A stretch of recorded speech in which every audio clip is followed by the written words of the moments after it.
مرحبا أعوذ بالله من الشيطان الرجيم بسم الله الرحمن الرحيم الحمد لله رب العالمين الصلاة والسلام على رسول الله صلى الله عليه وسلم مبرات تقورطو ስለነበረነው እንግዲህ ያው ትምርቱን ኪታብ ስለሆነ መንቀራው ድጋሚ መጀመር ስላለብን ነው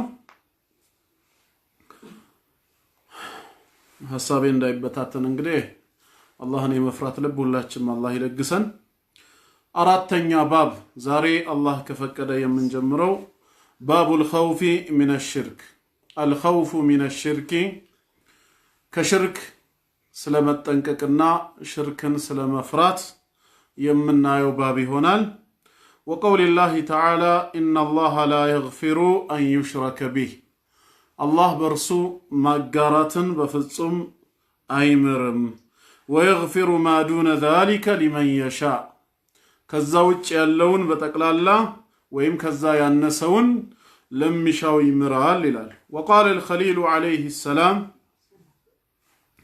የረህማን ወዳጅ ሆነው ኢብራሂም عليه السلام ምን ይላል وجنبني وبني أن نعبد الأصنام እኔንም ልጆቼን ወይም ዝርያዬን ጣዖታትን ከመገዛት አርቀን ይላል ሐዲስ ላይም ረሱል عليه الصلاه والسلام اخوف ما اخاف عليكم በእናንተ ላይ ከመፈራው ሁሉ እጅጉ አስፈሪ ነገር አሽርኩ الأصغر ትንሹ ሽርክ ነው አሉ فسئل عنه ስለሱም ምንነት ተጠየቁ فقال الرياء ታይታ ነው አሉ ይውልኝ ስሙልኝ ነው አሉ وعن ابن مسعود رضي الله عنه أن رسول الله صلى الله عليه وسلم قال عبد الله بن مسعود رضي الله عنه كالله ملكتنيا بسمه ملكو ملكتنيا ومنالو من مات وهو يدعو من دون الله ندا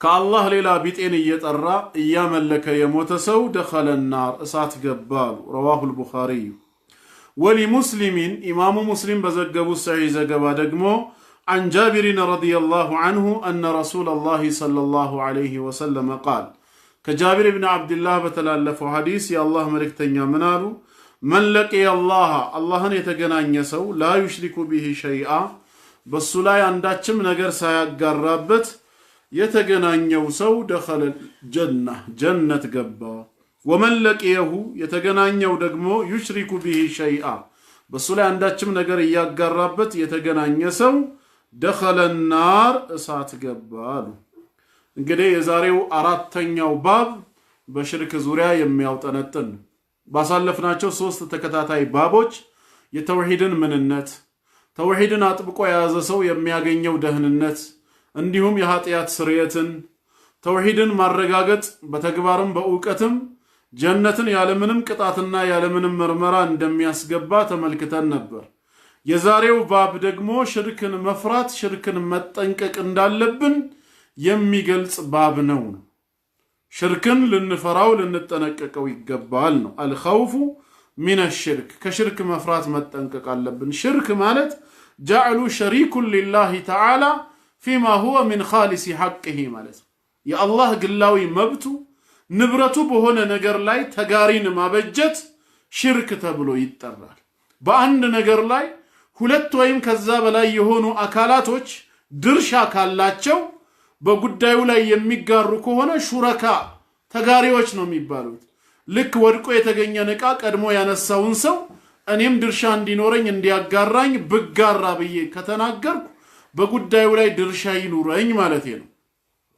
ማሻረክ ማለት ማጋራት ማለት ለአላህ ብቻ የሚገባን ዒባዳ ለፍጡር አሳልፎ ከሰጠ ሰውየው ምን ሆነ ማለት ነው አጋራ ሙሽሪክ ሆነ ማለት ነው ሰላት ለአላህ ብቻ የሚገባ ዒባዳ ከሆነ ለፍጡር ሰላት የሚሰግድ ከሆነ ይሄ ሰው ምን እየሆነ ነው ማለት ነው የአላህን ዒባዳ የአላህን ሐቅ ለፍጡር አሳልፎ እየሰጠ ነው ስለዚህ እንዲህ አይነቱ ሽርክ ላይ ከመውደቅ መፍራትና መጠንቀቅ እንደሚገባን የሚገልጽ ባብ ነው وقول الله تعالى الله من ይላል ان الله لا يغفر ይላል الله በፍጹም አይምርም ይቅርታን አያደርግም ለነማን አን يشرك به በርሱ ማጋራትን ይላል በርሱ የማጋራትን ወንጀል ባለቤቱ ተውበት አድርጎ ወደ እስልምናው እስካልተመለሰ ድረስ ዘላለም ምህረት አያደርግለትም ዘላለም እየተቀጣ ይኖራል ምክንያቱም ሰውየው በአላህ ላይ አጋርቷል ነው የሚለው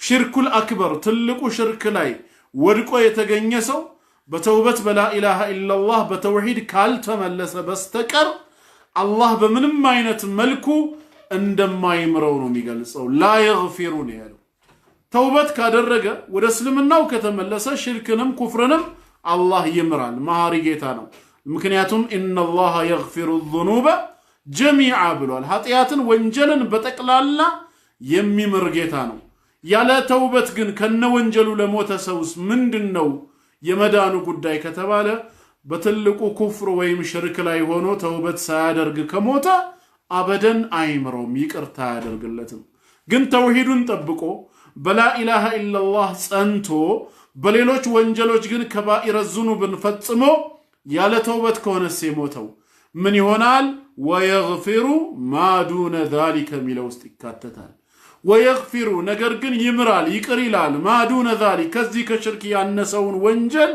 ሊመን የሻ ለሚሻው ባሪያ አለ እሱ ለፈለገለት ለሚሻው ባሪያ ከሽርክ ውጭ ያሉ ወንጀሎችን ፈጽሞ ያለ ተውበት ከሞተ ከፈለገ አላህ ከመነሻው ይቅር ይለዋል ሳይቀጣው ጀነት ያስገባዋል ካልሻለትስ ሊምራው ካልፈለገስ ይቀጣዋል የወንጀሉን ያህል ከዛስ በተውሂዱ ወይም በእስልምናው ሰበብ ወደ ጀነቱ ይመልሰዋል ማለት ነው አሁን ከሽርክ ውጭ ያሉ ወንጀሎች በአላህ መሺዓ ስር ነው ያሉት ማለት ከፈለገ አላህ ባለቤቶቹን ቀጥቷቸው ከቅጣታቸው ካጠራቸው በኋላ ጀነት ይመልሳቸዋል ካልሆነ ፈضلا منه ከራሱ በሆነ ትሩፋትና ቸርነት ሙሉ በሙሉ ይቅርታ አድርጎላቸው ሳይቀጣቸው ጀነት ሊሰጣቸው ይችላል ከነሽርኩ የሞተ ሰው ከሆነ ግን ምንም አይነት ምህረት የለውም አላህ ከሽርክ ይጠብቀን በተውሂድ ላይ ያጽናን ምክንያቱም በአላህ ላይ ማሻረክ እጅግ በጣም ትልቅ ቅጥፈት ነው ትልቅ ዙልም ነው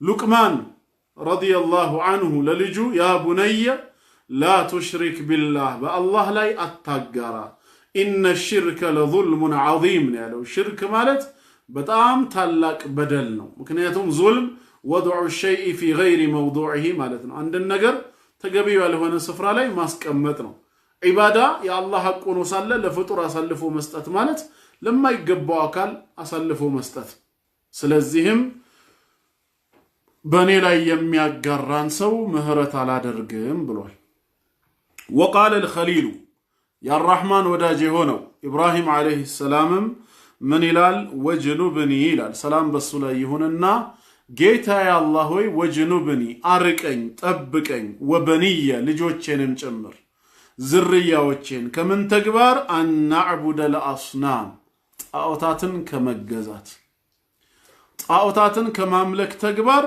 እኔንም ልጆቼንም ጠብቀን ሰነም የሚለው ወይም ጣዖት ትርጉሙ ምንድነው በሰው ወይም በእንስሳ ቅርጽ የሚሰሩ የሚመለኩ ጣዖታት ማለት ነው እንደ ሐውልት የመሳሰሉት የሚመለኩ ከሆነ ሰነም ተብሎ ይጠራል አስናም ጣዖታት ነው ጀምዕ ነው ስያሜው ጣዖታትን ከመገዛት እኔንም ልጆቼንም አርቀኝ በማለት ነቢ ኢብራሂም አለይሂ ሰላም የተውሂድ ሰባኪ ሽርክን በመፍራት ዱዓ አድርጓል ይሄ ታላቅ ነብይና ረሱል ሽርክን በመፍራት አላህ ከሽርክ ይጠብቀው ዘንድ ጣዖታትን ከመገዛት እሱን ያርቀው ዘንድ ፈርቶ ዱዓ ካደረገ እኛ ደካማ ኢማን ያለን ወንጀለኞች ከዚህ የበለጠ ሽርክን ልንፈራ ልንጠነቀቅ ይገባል ያው ባቡል ኸውፊ ሚነ ሽርክ የሚለው ከባቡ ጋር በሚሄድ መልኩ ነው ይሄ አየት የመጣው ኢብራሂም እንኳን ፈርቶ ይሄን ዱዓ ካረገ እኛም ዱዓ ልናደርግ ይገባል وفي الحديث حديث لايم دمو እንደዚሁ رسول عليه الصلاه والسلام من قالوا اخوف ما اخاف عليكم قالوا اخوف በጣም አስፈሪው አሉ ما اخاف عليكم እኔ በእናንተ ላይ ከምፈራው ሁሉ እጅግ አስፈሪው ነገር ምንድነው الشرك الاصغر ትንሹ ሽርክ ነው አሉ ከትልቁ በላይ ትንሹን ነው የፈሩልን አደጋው የከፋው የትልቁ መሆኑ ይታወቃል ግን ለምንድነው እኔ በእናንተ ላይ ከምፈራው እጅጉ ነው አስፈሪው ትንሹን ነው ለምን ያሉት ሲከሰት ስለማይታወቅ ባልተጠበቀ መልኩ ብቅ ስለሚል فسئل تطيقوا عنه ስለሱ الشرك الاصغر ስለሚባለው ትንሹ ሽርክ የሚባለው ምንድነው ተብለው ሲጠየቁ فقال صلى الله عليه وسلم الرياء ታይታ ነው እዩልኝ ስሙልኝ ነው አሉ። ሰውየው በሚሰራው ኸይር ስራ በሚያደርገውና በሚፈጽመው ዒባዳ የጌታውን ፊት ማየት አጅሩን ማግኘት ብቻ መፈለግ ሲገባው የሰዎችን እይታ አድናቆት የነሱን ሙገሳ ፈልጎበት ከልቡ ነይቶ ለዛ ብሎ ከሰራው ሽርክ ላይ ወደቀ። ለምን ጌታው ብቻ ሊያይለት ሲገባ የፍጡሩንም እይታ ምን አደረገ? ፈለገ፣ ወደ ራሱ ማዞር ወደደ። በዚህ ቦታ ላይ ፍጡሩን አጋራ ማለት ነው። ትልቁ ሽርክ ሳይሆን ትንሹ ላይ ወደቀ። ትንሹ የሚባለው ማን ነው? ትልቁ ሽርክ የሚባለው ዒባዳውን ራሱ አሳልፎ ለፍጡር ከሰጠ ነው። ለአላህ የሚያቀርበውን ዒባዳ ለፍጡር አሳልፎ ከሰጠና አላህን እንደሚያመልከው ፍጡርን ካመለከ ትልቁ ሽርክ ላይ ወደቀ። ነገር ግን አላህን ያመለከው ፍጡርን አላመለከም። በአምልኮ ላይ ግን የጌታውን አጅር ብቻ ሳይሆን የሰውንም እይታ የሰውንም ውዳሴ ካሰበበትና ከነየተበት ግን ትንሹ ሽርክ ላይ ወደቀ ይባላል። ገባችሁ ወንድሞች? ሰው ካመሰገነው አላልኩም፣ በደንብ አድምጡ። በሰራው ኸይር ስራ ሰው ካወደሰው ማሻአላህ ካለው ወይ የሆነ ስጦታ ከሰጡት አይደለም፣ ንያው ላይ ነው ጉዳዩ። መጀመሪያ ስራውን ለመስራት አሊፍ ብሎ ሲነሳ ምን ነይቶ ነው ጥያቄ። ከጌታው አጅር ፈልጎ የጌታውን ፊት ብቻ ፈልጎ ወዶ ከሰራ ሰዎች ስራውን እያዩ ከዛ በኋላ ራሳቸው እሱ ምንም መነሻ ሳይኖረው በስራው ቢያደንቁት ማሻአላህ ቢሉት ሪያ ውስጥ ገባ አይባልም። ምክንያቱም ፊት ለፊት የሚታይ ነገር ነው ይሄ። ሰዎች መልካም የሰራን ያወድሳሉ። አንተ ግን ወደ መልካም ስራው ስትገባ አሊፍ ብለህ ስትጀምር ንያህ ምንድነው? እሱ ነው ወይ ኢኽላስ የሚሆነው ወይ ሪያ የሚባለው? ምን አስበህ ሰራህ? የታመመ ሰው በራስ ወጪ ገንዘብህን አውጥተህ በራስ መኪና እያመላለስክ ስላሳከምከው ያ ሰው ቢያመሰግነህ በሰዎች ፊት ሰበብ ሆኖ አድኖኛል ብሎ ስምህን ቢያነሳው አንተ ሽርክ ውስጥ ወደክ አትባለም። ለምን? መጀመሪያም እንዲህ በሰው ፊት እንዲያወራልህ አይደለማ፣ አላህ ደስ እንዲለው ብለህ ነው የሰራኸው። ኃጢአቴ እንዲሰረዝልኝ የጌታዬን ፊት እንዳየው ጀነት እንድገባው ብለህ ነይተህ ነው የገባህበት። ያ ሰዎች ዘንድ ቢያነሳውስ ሂደህ አንሳልኝ አላልከው፣ የሰራሁልህን አውራልኝ አላልከው። ያንን ማድረግህ ይልቁኑ የሰዎች ውዳሴም እንዲኖርህ አላህ ስለሻለህ ነው። ስለዚህ መቼ ነው ታዲያ ኢኽላስ የሚበላሸው ሲባል ስራውን በምትጀምርበት ሰዓት ከመነሻው ንያ ካልተስተካከለ ነው። ለምንድን ነው ቆም የምትሰግደው? ጌታዬ ስላዘዘኝ ዋጅብ ስለሆነብኝ በመስገዴም ጀነቱን እንዲሰጠኝ ካልክ ንያ ተስተካክሏል ማለት ነው። ስለዚህ ይሄንኑ ንያ እስከ መጨረሻው ምን ማድረግ አለብን? መጠበቅ አለብን። አይ ሰዎች ሰጋጅ እንዲሉኝ ማሻአላህ ብለው እንዲያወድሱኝ ብሎ ከመነሻው ከሆነ ስራው እየተበላሸ ነው። ወይ ደግሞ መሃል ላይ እንዳይገባ መጠንቀቅም ያስፈልጋል። ስንጀምረው ለአላህ ብለን ጀመር ነው። እየሰራን እያለ በመሃልም ሊገባ ይችላል። ሰውየው ሰላት እየሰገደ ነው። የመጀመሪያውን ረካዓ ጨርሶ ወደ ሁለተኛው ቆመ። ሁለተኛው ረካዓ ላይ ያለ ድንገት ከደጅ ሰው ቤቱ ይገባል። አሁን የሚገቡ ሰዎች በድምፁ እንዲማረኩ ቂራአቱንና ቂያሙን በማርዘሙ እንዲደመሙ ብሎ ከመጀመሪያው ረካዓ በተለየ መልኩ ድምፁንም አሳምሮ ቂራአቱንም እንደዚሁ አስረዝሞ ሁሉን ነገር ለየት ቢያደርገው ምን ሆነ ማለት ነው? መጀመሪያ ኢኽላስ ተጀምሮ ነበር፣ በመሃል እዩልኝ ስሙልኝ ገባ። ለምን የመጀመሪያ ረካዓ በዚህ መልኩ አልተፈጸመችም? ሁለተኛው ላይ ሲባል ሁለተኛው ላይ አዲስ እንግዳ ገባ። እነዚህ አዲስ እንግዶች እንዲያዩ ብሎ ካሰበ ምን ሆነ? ሽርክ ሊመጣበት ነው። ምን ማድረግ አለበት? የዛኔ መታገል አለበት፣ መገፍተር። ቦታ ሰጥቶ ከተቀበለው ወደ ሽርክ ሊመጣ ነው። ካልሆነ ከገፈተረው ችግር የለውም፣ መልሶታል። በቃ ውስወሳ ነበረ፣ ሸይጣን ሊወሰውሰው ፈለገ፣ መለሰው። አጠቃላይ ምንድነው አሁን ማለት ነው? ስራችን አድሬሱ መታወቅ አለበት። አንድን ኸይር ስራ ስንሰራ ምን አስበን ነው? ከማን ምን ፈልገን ነው? ያ አድሬስ ነው ወይ ኢኽላስ የሚያደርገው ወይ ትንሹ ሽርኩስ የሚከተው እንጂ ሰው ስላደነቀው እሱ ሰዎች እንዲያደንቁት ሳይፈልግ ሰዎች ስላወደሱት ስራው ይበላሻል ማለት አይደለም። እና ይሄ ትንሹ ሽርክ ቀስ ብሎ እንዳይገባ በጣም አስፈሪ ስለሆነ ረሱላህ ሰለላሁ ዐለይሂ ወሰለም አኽወፉ ማ አኻፉ ዐለይኩም ያሉት ለዚህ ነው። በእናንተ ላይ ከምፈራው ሁሉ አኽወፍ እጅግ በጣም አስፈሪው ይሄ ትንሹ ሽርክ ነው። ምንድነው እሱም ሲባሉ ሪያ እዩልኝ ስሙልኝ ነው።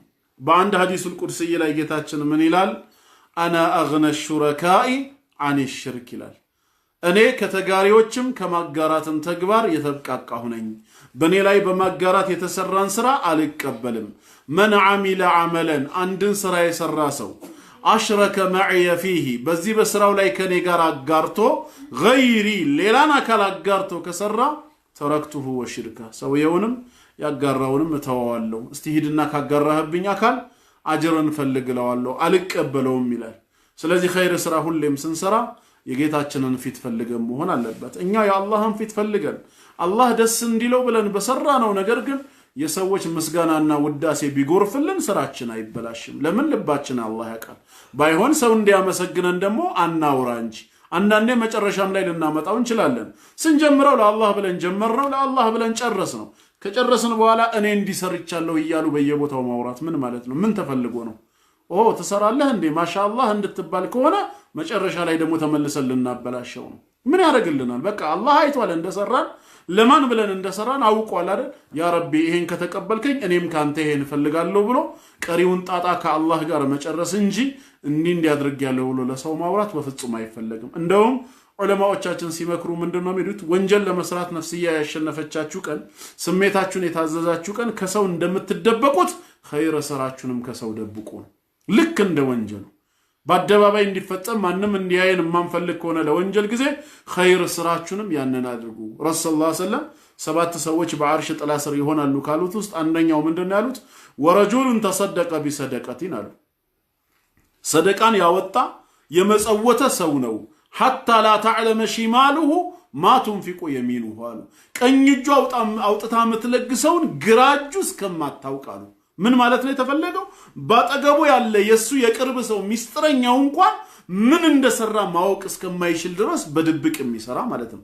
ቀኝና ግራ አብረው ከኔ ጋር ነው ያሉት ባለቤቴ ከኔ ጋር ከሆነች ልጆቼ ከኔ ጋር ከሆኑ እምሰራውን ኸይር ስራ ከተዳራጋሬም ከልጆቼ ሁሉ ደብቄ ምን እንደሰራው ማወቅ እስከማይችሉ ድረስ ተደብቆ ለአላህ ብሎ መስራት ማለት ነው በቃ በድብቁ ለአላህ የተሰራ ስራ አርሽ ጥላ ውስጥ ያደርጋል ምክንያቱም በነገራቸው ምን ይጠቅመኛል ለኔ ከነሱ ማገኘው ጥቅም የለም ከጌታዬ ግን ብዙ ማገኘው አለ የተፈለገው ኢኽላስ ይሄ ነው ግን ሪያ ሱምዓ እዩልኝ ስሙልኝ ስራው ውስጥ ከገባ ግን ምንድነው ማለት ነው ሽርኩ ይሆናል አሁን ትልቁ ሽርክና ትንሹ ሽርክ አገባባቸውን ካወቅን ሁክማቸው ምንድነው ፍርዱ ሲባል ትንሹ ሽርክ ላይ የወደቀ ሰው ሙሉ በሙሉ ከእስልምና ይወጣል ከፈረ አሻረከ ይባላል በትልቁ ሽርክ ላይ የወደቀ ሰው ከፈረ ከእስልምና ወጣ ይባላል በላ ኢላሃ ኢላላህ ነው ድጋሚ የሚመለሰው ትንሹ ሽርክ ላይ ያለ ሰው ግን ለሰራው ሽርክ ተውበት ያደርጋል እንጂ ከእስልምና ወጣ አይባልም ተውሂዱ ግን ጎዶሎ ነው እስልምናውን አጉድሎታል ስለዚህ በተውበት መመለስ አለበት ስራውን ከእስልምና ግን አያስወጣም ሁለተኛው ደግሞ ምንድነው ልዩነት ትልቁ ሽርክ የተቀሩትን ስራዎች ሁሉ ያበላሻል يحبط جميع الاعمال ትልቁ ሽርክ ላይ የወደቀ ሰው ሰላቱም ዘካውም ጾሙም ሌላ ሁሉ ይበላሽበታል በተውበት በላ ኢላሃ ኢላላህ ሲመለስ ብቻ ነው እነዛም ስራዎች አብረውት የሚመለሱት ካልሆነ በዛ ሰበብ ምክንያት ሁሉም ስራው ነው በአንድ ጊዜ ዶጋመድ የሚሆነው ለኢና ሽረክተ لا يحبطن عملك ነው ያለው ብታሻርክ በጌታ ላይ ስራዎች ሁሉ ከንቱ ይደረጋሉ ይበላሻሉ ወለው አሽረኩ ለሐቢጠ عنهم ما صنعوا እንዳለው በጌታቸው ቢያጋሩ የሰሩት ሁሉ ከንቱ ይደረጋል ነው ያለው ትንሹ ሽርክስ ምንን ያበላሻል ሲባል ያ ትንሹ ሽርክ የተቀላቀለበትን ስራ ብቻ ነው የሚያበላሸው ያልተቀላቀለበትን ያልተገናኘውን ሌላውን ፓርት ግን አያበላሽም مثلا ሰውየው መስጊድ ገባ ሰላተ ዙህርን ሰገደ ለጌታው ብሎ ነው የሰገደው የሰዓድና ቆት የሰው ውዳሴ አልፈለገም ሰላቱን ሰግዶ ወደ ደጅ ሲወጣ ቆሞ የሚለምኑ ሰዎችን አገኘ ከጎኑ ያሉ ሰዎች ማሻአላህ ለጋስነህ እንዲሉት ከኪሱ አውጥቶ ሰጠ አሁን እዩልኝ ስሙልኝ ሰላቱ ላይ ሳይሆን ምኑ ላይ ነው የገባው ሰደቃው ላይ ገባ ይሄ እዩልኝ ስሙልኝ ወይም ትንሹ ሽርክ የገባው ሰደቃው ላይ ስለሆነ የሚያበላሸው ሰደቃውን ነው ወደ ኋላ ተመልሶ ሰላቱን አያበላሸውም ለምን ሰላቱ ላይ እዩልኝ ስሙልኝ አልገባም ትንሹ ሽርክ ሪያ እና ሱምዓ የተቀላቀለበትን ፓርት ብቻ ነው የሚበክለው ትልቁ ግን ሙሉ ስራን ነው ድምጥማጡን የሚያጠፋው ይሄ ሁለተኛው ልዩነታቸው ነው ሶስተኛው ልዩነት ደግሞ በአኺራ የሚያስከፍሉት ዋጋ ነው ከነትልቁ ሽርኩ ያለ ተውበት የሞተ ሰው ዘላለም በጀሃነም እሳት ይቀጣል አላህ ይጠብቃል በትንሹ ሽርክ ላይ ሆኖ ግን አላህን የተገናኘ ሰው ግን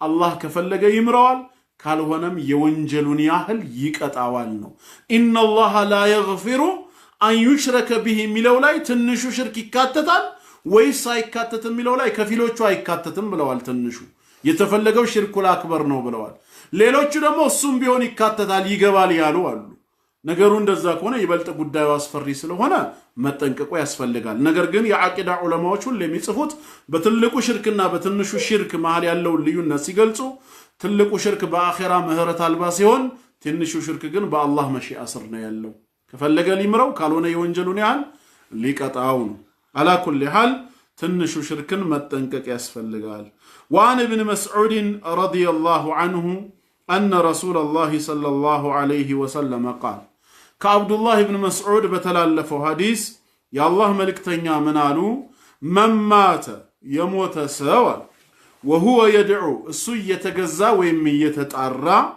من دون الله كالله ليلا يالن أكال يتماتصنا يتجزا يموت سو ندن بيت يادرغو معناتنو لጌታው دخل النار እሳት ገባሉ ያው ከመግባት ቅሮት የለው ከዛ ተግባሩ በተውበት አልተመለሰም ሽርኩን በተውሂድ አላደሰም ከአላህ ሌላ ያለን አካል ንድ ቢጤ እኩሌታ አድርጎ እየተገዛ ነው የሞተው ይሄ ሰው እሳት ገባ በሌላ ሐዲስ ላይ ኢብኑ መስዑድ ረዲየላሁ ዐንሁ ረሱላህ ሰለላሁ ዐለይሂ ወሰለም ጠይቋቸዋል አዩ الذنب اعظم عند الله አላቸው ከወንጀሎች ሁሉ አላህ ዘንድ እጅግ በጣም ታላቁ የትኛው ነው ሲላቸው ምንድነው ያሉት አንተ جعل لله ندا وهو خلقك አላህ እርሱ ብቻውን ፈጥሮህ ይያለ አንተ ግን ለአላህ በአምልኮ ቢጤ ማበጀተህ ነው አሉ ንድ ስለዚህ ለአላህ ቢጤ ሊበጀለት አይገባም ሲፈጥራን ብቻውን ነው የፈጠረን እስከዛሬም ሲያሳድገን ሲያበላን ሲያጠጣን ብቻውን ነው ኃላፊነቱን የወሰደው በሪዝቅ ጉዳይ አላህን ያገዘው አካል የለም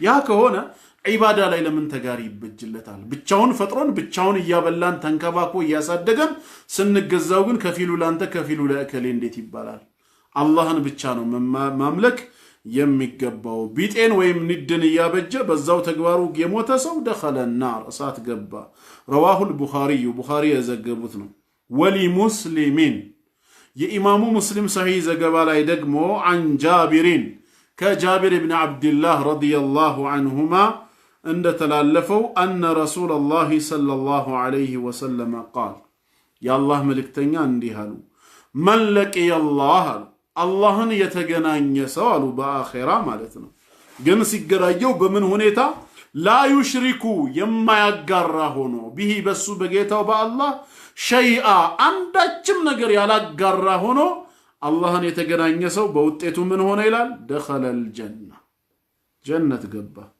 ومن لقيه ግን የተገናኘው ሰው يشرك به በሱ ያጋራ شيئا አንዳችም ነገር ቢሆን እያጋራ የተገናኘው دخل النار እሳት ገባ ያለ ተውበት ከሞተ ማለት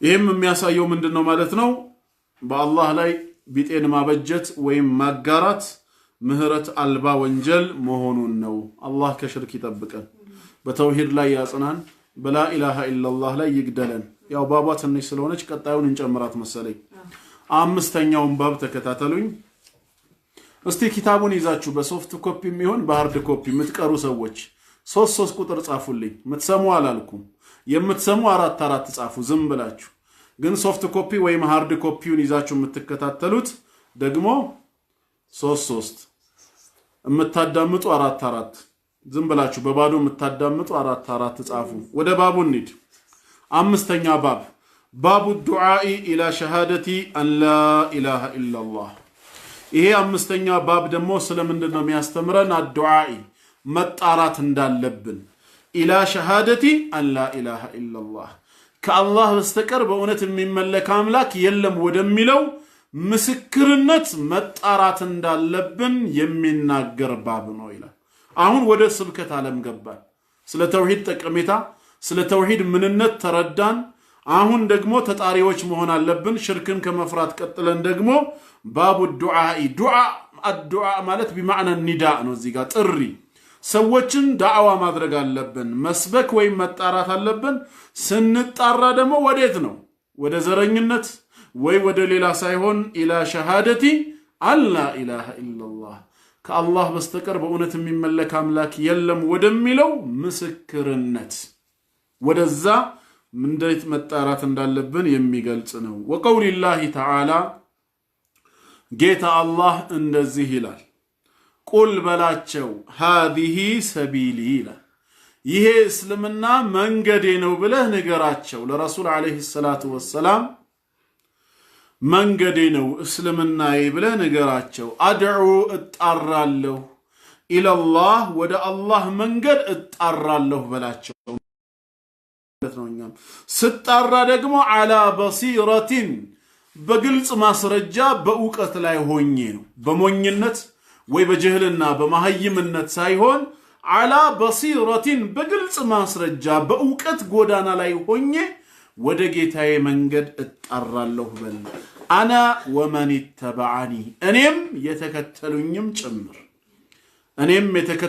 ጭምር ወደ አላህ መንገድ በግልጽ ማስረጃ ላይ ሆነን እንጣራለን ወሱብሃንአላህ አላህ ጥራት ይገባው በል ጌታችን ከጉድለት ባህሪያት ሁሉ ጥራት ይገባው ወማ አነ ሚነል ሙሽሪኪን እኔም ከሙሽሪኮች ከአጋሪዎች አይደለሁም በል ይላል ከአጋሪዎች አይደለንም በዚህ አየት መሰረት ምንድነው የምንረዳው አንደኛ ወደ እስልምና መጣራት እንዳለብን የኢስላም ብርሃን ያልደረሳቸው በጨለማ የሚመላለሱ ወገኖች ወደ ኢስላም እንዲመጡ ዳዕዋ ነው ማድረግ ያለብን ተቀበሉ አልተቀበሉ የኛ ጉዳይ አይደለም ልባቸውን መቆጣጠር አንችልም ግን ጥሪ ያስፈልጋል ሁለተኛ ጥሪ ስናደርግላቸው አላ በሲረቲን ነው የሚለው በግልጽ ማስረጃ ወይም በእውቀት ጎዳና ላይ ሆነን ነው ከዛም በጌታችንም ማጋራት አይገባንም ወሱብሃንአላሂ ወማ አነ ሚነል ሙሽሪኪን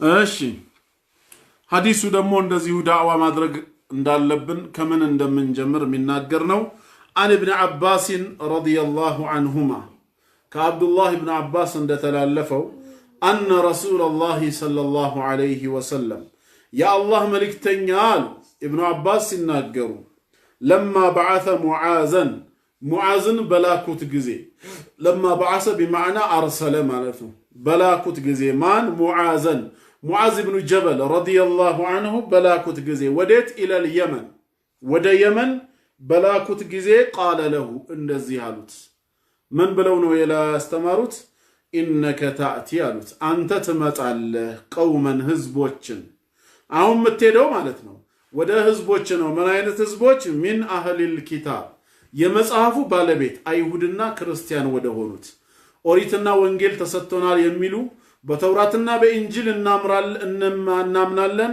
እንመራበታለን ወደሚሉ አህሉል ኪታብ ወይም የመጽሐፉ ባለቤት ወደ ሆኑት ወደ አይሁድና ክርስቲያኖች ዘንድ ትመጣለህና እንግዲያውስ ወደ እነሱ ከሄድክ አይቀር ምን ይሁን አሉት فليكن ይሁን አሉት ምን اول ما تدعوهم መጀመሪያ የምትጠራቸው የመጀመሪያ ግብዣው ስለምንድነው ኢለይሂ እሱም ጥሪው ሸሃደቲ አን ላ ኢላሃ ኢላላህ ከአላህ በስተቀር በእውነት የሚመለክ አምላክ የለም ወደሚለው ምስክርነት ጠራ ከላ ኢላሃ ኢላላህ በፊት ቅድሚያ የሚተሰጠው ነገር የለም ስለ ማህበራዊ ኑሮ ወይ ስለ መቻቻል ወይ ስለ ፖለቲካ ወይ ስለ ሌላ ሳይሆን ዳዕዋህን ከጀመርክ አይቀር የመጀመሪያ ጥሪ ወደ ላ ኢላሃ ኢላላህ ምስክርነት ነው ምክንያቱም ካፊሮች ናቸው ሙስሊም ወደ ላ ኢላሃ ኢላላህ መስክር ተብሎ አይጠራም የመጀመሪያ ጥሪ የሚሆነው ኢላ ሸሃደቲ አን ላ ኢላሃ ኢላላህ ከአላህ በስተቀር በእውነት የሚመለክ አምላክ የለም ወደሚለው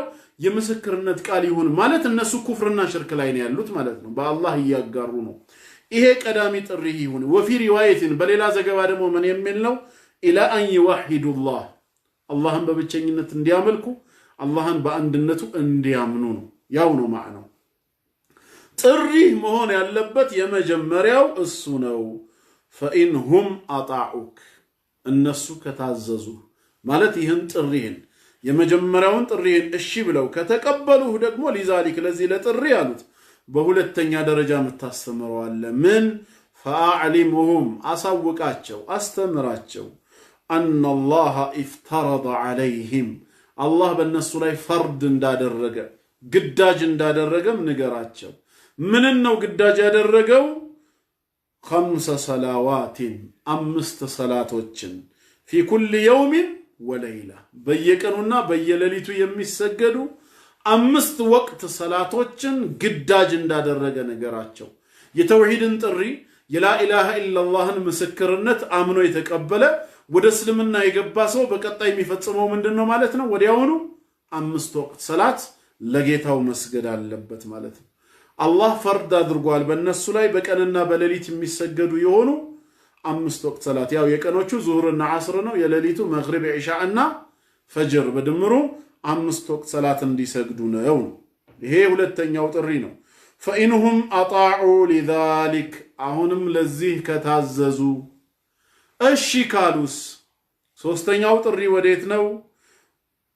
فأعلمهم አሳውቃቸው ስለ ዘካ ነው እንግዲህ أن الله افترض عليهم አላህ በእነሱ ላይ ግዳጅ እንዳደረገ ሰደቃን ዘካ ማለት ነው ማዕናው ምጽዋትን ግዳጅ አደረገ። ይሄን አሳውቃቸው። تؤخذ من أغنيائهم እቺ ሰደቃ ማለት ደግሞ ከማን የምትወሰድ የሆነች تؤخذ የምትወሰድ የሆነች ነች ከነማን من أغنيائهم ከሀብታሞቻቸው አቅሙ ካላቸው ሰዎች ተወስዶ وترد የምትመለስ ነች ወዴት? إلى فقرائهم ወደ ድሆቻቸው እዛው በዛው ማለት ነው ለሙስሊሞቹ ነው። ከሀብታም ሙስሊሞች ተይዞ ወደ ድሃ ሙስሊሞች ወደ ድሃዎቻቸው የምትመለስ የሆነችን ሰደቃን ወይም ዘካን አላህ ግዳጅ እንዳደረገ አስተምራቸው።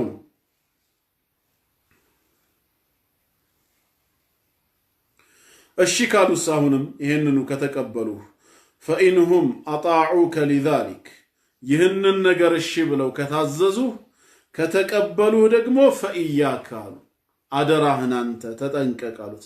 ወከራኢመ አምዋሊሂም ውድ ንብረቶቻቸውን ማለት ነው። ከንብረቶቻቸው ከራኢም እጅግ በጣም ውድ የሆኑ ዋናዎቹ ንብረታቸውን አደራ ተጠንቀቅ።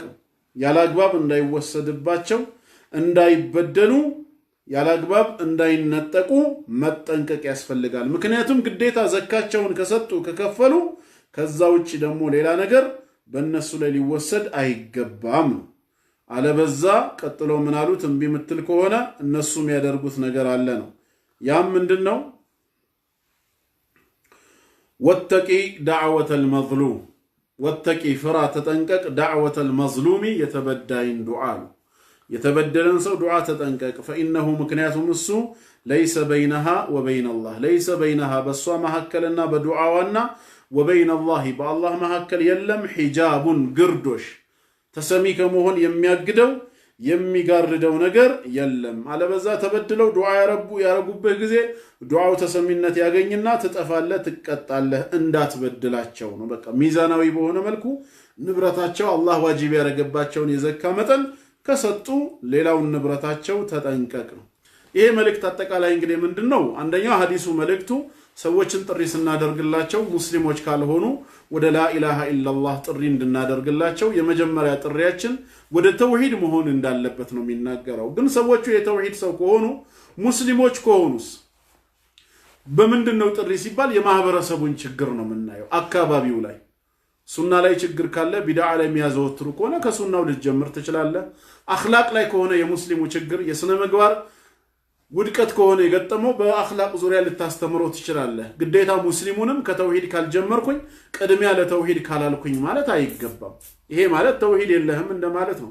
ማህበረሰቡ ስለ ሽርክ ከገባውና ከተጠነቀቀ ተውሂድ የተረዳ ሰው ከሆነ በሌላ በዒባዳ ወይ በሙዓመላ ጉዳይ ከሆነ ክፍተቱ ማህበረሰቡ ላይ ባለው ክፍተት አውለውያት የሚሰጠው ፕራዮሪቲ የሚሰጣቸውን ቅድሚያ እየሰጣ ከዛ ዳዕዋ ትጀምራለህ። ሙስሊም ላልሆነ ሰው ግን የመጀመሪያ ጥሪው ላኢላሃ ኢላላህ ነው። ምክንያቱም ወደ እስልምና በሱ ካልሆነ በስተቀር ሌላ መግቢያ የለውም። ስለ ሰላት ወይ ስለ ሌላ ማስተማሩ ምን ትርጉም አለው? ለዚህ ነው የመጀመሪያ ጥሪ የተባለው አህለል ኪታቦች ጋር ለምንድነው? ካፊሮች ስለሆኑ ሙስሊም አይደሉም። ስለዚህ ወደ እስልምና እንዲመጡ ግዴታ በተውሂድ በላኢላሃ ኢላላህ ጥሪ እንጀምራለን። ከተውሂድ ቀጥሎ ደግሞ ሁለተኛው ክፍል ሰላት ስለሆነ ሰላትን መቀጠል አለብን። የሰላት ጉዳይ ትኩረት ሰጥተን ማስተማር አለብን። ዘካም ከሰላት ጋር ተያይዞ የሚመጣ ነው። መርሐባ ቀጣይ አንድ ሐዲስ ይቀረናል መሰለኝ። ወለሁማ ይላል አይ ለልቡኻሪ ወሙስሊም ማለት ነው። ወለሁ ካለ ለርሱ ማለት ነው፣ አንድ ዘጋቢን ነው። ወለሁማ ካለ ሙሰና ነው፣ ሁለት ነው። ወለሁማ ለነሱ ሲል አይ ለልቡኻሪ ወሙስሊም በድጋሚ ቡኻሪና ሙስሊም በዘገቡት ሌላ ዘገባ እንደማለት ነው። من تدرج عن سهل بن سعد رضي الله عنه كسهل بن سعد بتلالف حديث أن رسول الله صلى الله عليه وسلم قال يا الله ملكتن يعلو مچه يوم خيبر يا خيبر زمچا غزي بهجرة قطاطر 7ኛው ዓመት ላይ ማለት ነው። በخيبر ዘመቻ ላይ رسول عليه الصلاة والسلام እንዲህ አሉ ለኡዕጢየና አሉ በርግጥም በጌታዬ እምላለሁ እሰጣለሁ አሉ። ምንን? አራየተ ምልክት ባንዲራን ማለት ነው።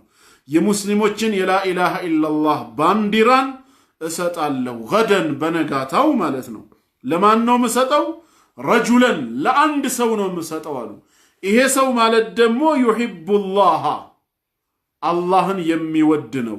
ወረሱለሁ እንዲሁም መልእክተኛውን የሚወድ ለሆነ ሰው አላህንና መልእክተኛውን የሚወድ ለሆነ ሰው እሱም ደግሞ ወዩሂቡሁላህ አላህም የሚወደው የሆነ ነው። ወረሱሉሁ እንዲሁም መልእክተኛው የሚወዱት ራሱም አላህና መልእክተኛውን ይወዳል፣ እሱም በአላህና በመልእክተኛው ይወደዳል ማለት ነው። ነገ የምሰጠው ሰው አላህን ይወዳል፣ መልእክተኛውንም ይወዳል፣ አላህም ይወደዋል፣ መልእክተኛውም እሱን ይወዱታል ማለት ነው። አላህና መልእክተኛውን የሚወድ በአላህና በመልእክተኛውም የሚወደድ የሆነን ሰው እሰጣለሁ ይህን ባንዲራ። የፍተሁላሁ አላህ ይከፍታል ማለትም ለድል ያበቃዋል።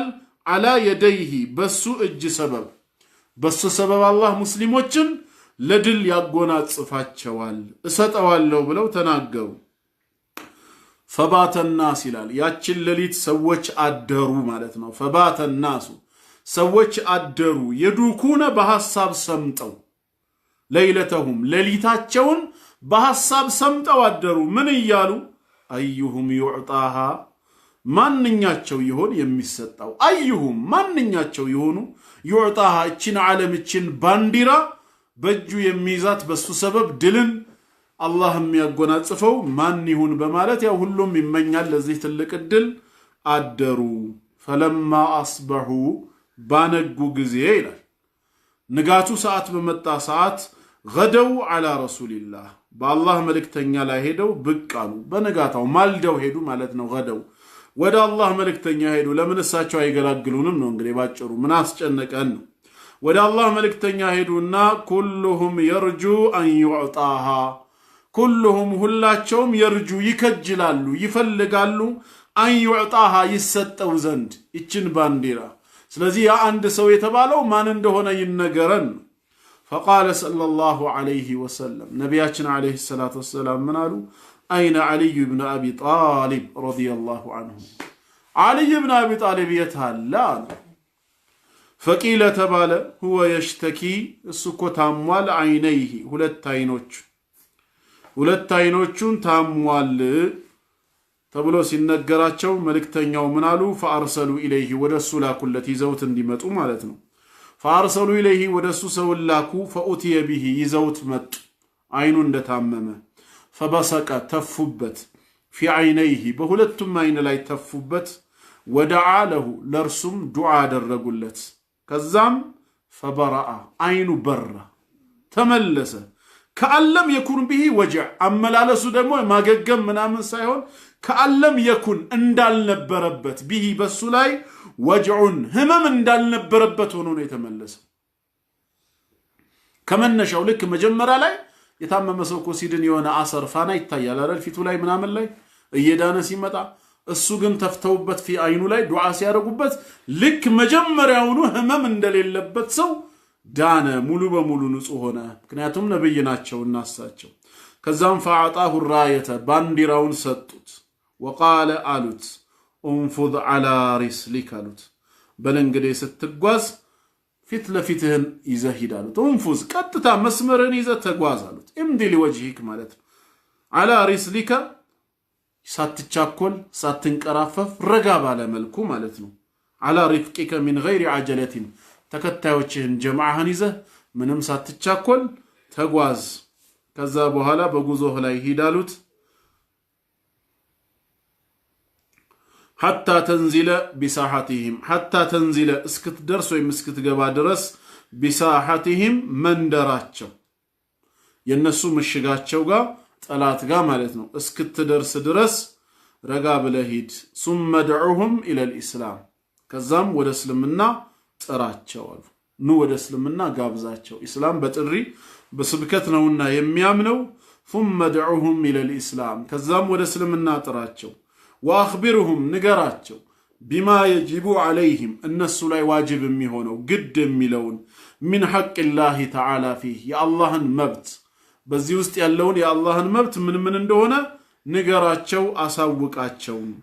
ፈወላሂ አሉት ረሱል ዐለይሂ ሰላቱ ወሰላም በጌታዬ በአላህ እምላለሁ አሉ ለአን የህዲየ አላህ ቢመራና ቢያቀና ቢከ አይ ቢሰበቢክ ባንተ ምክንያት ባንተ ሰበብ አላህ ቢያቀና ረጁሉን ዋሂድ አንድን ሰው እንኳ ቢሆን አሉ ወንድም ይሁን ሴት ብቻ አንድን ሰው እንኳ ቢሆን አላህ ባንተ ሰበብ ቢያቀናልህ ቢያስተካክልልህ ኸይሩን ለከ ላንተ ይሻልሃል በላጭ ነው። ሚን ሑሙሪን ኒዓም ሚን ሑሙሪን ነዓሚ ከቀያይ ግመሎች ሰደቃ ይልቃሉ። ቀያይ ግመል የሚባሉት በአረቦች ዘንድ እጅግ በጣም ውድና ተፈላጊ የሆኑ ናቸው። እነዚህን ቀያይ ግመል አርደህ ሰደቃ ከምታወጣው ከምታበላው በላይ አንድን ሰው ብቻ አላህ ወደ ጀነት መንገድ ቢመራልህ ይሻላል። የተበላው ነገር ከሰዓታት በኋላ ቆሻሻ ሆኖ ይወጣል። የዛኔ ሰደቃ ወጥቶ ይጠናቀቃል። አንድን ሰው ወደ ህይወት መራኸው ማለት ግን ዘላለማዊ ህይወቱን አስተካከልክለት ማለት ነው። ሱብሃንአላህ አላህ ይወፍቀን የሂዳያ ሰበብ ያደርገን። ስለዚህ ለአንተ እነዚህን ቀያይ ግመሎች የአረቦች ውድ ንብረት የተባሉትን እያረድክ ሰደቃ ከምታወጣው በላይ አላህ ዘንድ በላጭ ነው ብለው ለዓሊ ኢብኑ አቢ ጣሊብ ነገሩት። ያው አጠቃላይ መልእክቱ ምንድነው? ይሁዳዎች ላይ በኸይበር ዘመቻ ሙስሊሞች ድል እንደሚቀዳጁ በአንድ ሰው ሰበብም አላህ ለድል እንደሚያበቃቸው ነቢያችን አለይሂ ሰላቱ ወሰላም ተናገሩ። ያ ሰው ማለት አላህና መልእክተኛውን የሚወድ ነው፣ አላህና መልእክተኛውም ይወዱታል አሉ። ያው መጨረሻ ላይ ዓሊ ኢብኑ አቢ ጣሊብ መሆኑ ተረጋገጠ ማለት ነው። ከዛ በኋላም ያው ነብያችን ሰለላሁ ዐለይሂ ወሰለም ባስተማሩት ትምህርት መሰረት ለድል እንደበቃ ሁላችንም እናውቃለን ማለት ነው። እግረ መንገድም የእሳቸውን ሙዕጂዛ እናያለን። አይኑ ማየት ያልቻለው ታሞ የነበረው ዓሊ ተፍተውበት ከዛም ዱዓ ሲያደርጉለት አይኑ እንደዳነ በዚህ ላይ እንደውም መጀመሪያ ላይ ህመም ራሱ የነበረበት ምልክት ሁሉ ማያስታውቅ ደረጃ ደርሶ እንደዳነ ተረተናል። አላህ በሰማነው ተጠቃሚ ያድርገን። ኢንሻአላህ በቀጣዩ ፕሮግራማችን እስክንገናኝ ወሰላሙ አለይኩም ወራህመቱላሂ ወበረካቱሁ።